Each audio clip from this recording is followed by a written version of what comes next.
Hi ಎಲ್ರಿಗೂ ನಮಸ್ಕಾರ. Welcome to Rashmi ಪಾಕಶಾಲೆ. ಬನ್ನಿ, ನಾನು ನಿಮಗೆ ಇವತ್ತು ಬೌನ್ಲೆಸ್ ಫಿಂಗರ್ ಚಿಕನ್ ಲಾಲಿಪಾಪ್ ಮಾಡೋದು ಹೇಗೆ ಅಂತ ಹೇಳ್ಕೊಡ್ತಾ ಇದ್ದೀನಿ. ಬನ್ನಿ ನೋಡಿ ಯಾವ ರೀತಿ ಕಬಾಬ್ ಆಗಿದೆ ಅಂತ. ನೀವು ಕೂಡ ಒಮ್ಮೆ ಟ್ರೈ ಮಾಡಿ ನೋಡಿ, ತುಂಬ ಇಷ್ಟ ಆಗುತ್ತೆ. ಹೇಗಿತ್ತು ಅಂತ ಕಮೆಂಟ್ ಮಾಡಿ ತಿಳಿಸಿ.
ಈ ವಿಡಿಯೋ ನಿಮಗೆ ಇಷ್ಟ ಆದರೆ ದಯವಿಟ್ಟು ಲೈಕ್ ಮಾಡಿ, ಕಮೆಂಟ್ ಮಾಡಿ ಹಾಗೂ ಸಬ್ಸ್ಕ್ರೈಬ್ ಮಾಡ್ಕೊಳ್ಳಿ ಅಂತ ಕೇಳ್ಕೊಳ್ತಾ ಇದ್ದೀನಿ. ನೋಡಿ, ಈಗ ಚಿಕನನ್ನು ಈ ಮಿಶ್ರಣಕ್ಕೆ ಈ ರೀತಿ ಎಲ್ಲ ಹತ್ಕೊಳ್ಬೇಕು.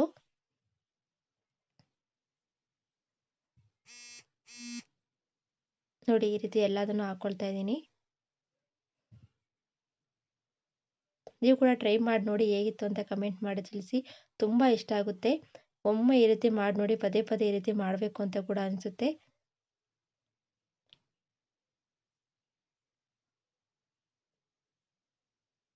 ನನ್ನ ಹಳೆ ವಿಡಿಯೋ ಯಾರ್ಯಾರು ನೋಡಿಲ್ಲ ದಯವಿಟ್ಟು ಒಂದ್ಸಲ ಹೋಗಿ ವಿಸಿಟ್ ಮಾಡಿ ಅಂತ ಕೇಳ್ಕೊಳ್ತಾ ಇದ್ದೀನಿ. ನೋಡಿ ಈ ರೀತಿ ಎಲ್ಲ ಕಬಾಬ್ ಚಿಕನನ್ನು ಹಾಕ್ಕೊಳ್ತಾ ಇದ್ದೀನಿ.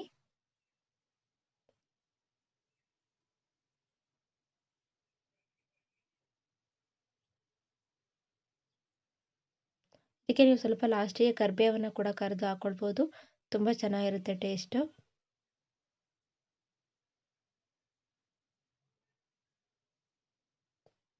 ನೋಡಿ ಎಲ್ಲದನ್ನು ಕೂಡ ಹಾಕ್ಕೊಂಡು ಈ ರೀತಿ ಎಲ್ಲ ಚೆನ್ನಾಗಿ ಮಿಕ್ಸ್ ಮಾಡ್ಕೊಳ್ತಾ ಇದ್ದೀನಿ. ಎಲ್ಲದಕ್ಕೂ ಕೂಡ ಚೆನ್ನಾಗಿ ಮಸಾಲೆ ಹತ್ತಬೇಕು. ನೋಡಿ ಈ ರೀತಿ ಹಾಕೊಂಡ್ಮೇಲೆ ಒಂದು 1/4 ಗಂಟೆ ಅಥವಾ ಒಂದು 10 ನಿಮಿಷ ಹಾಗೆ ಬಿಡಬೇಕು. ಫ್ರಿಜ್ ಇದ್ದರೆ ಫ್ರಿಜ್ಜಲ್ಲಿ ಇಡ್ಬೋದು, ಇಲ್ಲ ಅಂದರೂ ಕೂಡ ಹಾಗೆ ಹೊರಗೆ ಇಡ್ಬೋದು. 1/4 ಗಂಟೆ, ಒಂದು 10 ನಿಮಿಷ ಇಲ್ಲ ಅರ್ಧ ಗಂಟೆವರೆಗೂ ಇಡ್ಬೋದು. ಅದು ಮಸಾಲೆ ಎಲ್ಲ ಚೆನ್ನಾಗಿ ಹಿಡಿಯೋದಕ್ಕೋಸ್ಕರ ಹಾಗೆ ಹೊರಗೆ ಬಿಡ್ತೀವಿ. ಬನ್ನಿ ಈಗ ಒಂದು ಬಾಣಲೆ ಸ್ವಲ್ಪ ಎಣ್ಣೆನ ಹಾಕ್ಕೊಂಡು ಇದು ಚೆನ್ನಾಗಿ ಕಾಯೋದಕ್ಕೆ ಬಿಟ್ಟಿದ್ದೀನಿ. ಇದು ಚೆನ್ನಾಗಿ ಕಾದ್ಮೇಲೆ ಈ ರೀತಿ ಎಲ್ಲದನ್ನೂ ಕೂಡ ಚಿಕನನ್ನು ಹಾಕ್ಕೊಂಡು ಈ ರೀತಿ ಎಲ್ಲ ಚೆನ್ನಾಗಿ ಮಿಕ್ಸ್ ಮಾಡ್ಕೊಳ್ತಾ ಕರಿಬೇಕು ಎಣ್ಣೆಯಲ್ಲಿ. ನೋಡಿ ಯಾವ ರೀತಿ ಆಗಿದೆ ಅಂತ. ನೀವು ಕೂಡ ಟ್ರೈ ಮಾಡಿ ನೋಡಿ ಹೇಗಿತ್ತು ಅಂತ ತಿಳಿಸಿ. ನೆಕ್ಸ್ಟ್ ವಿಡಿಯೋದಲ್ಲಿ ಮತ್ತೆ ಸಿಗ್ತೀನಿ. ಎಲ್ರಿಗೂ ಧನ್ಯವಾದ.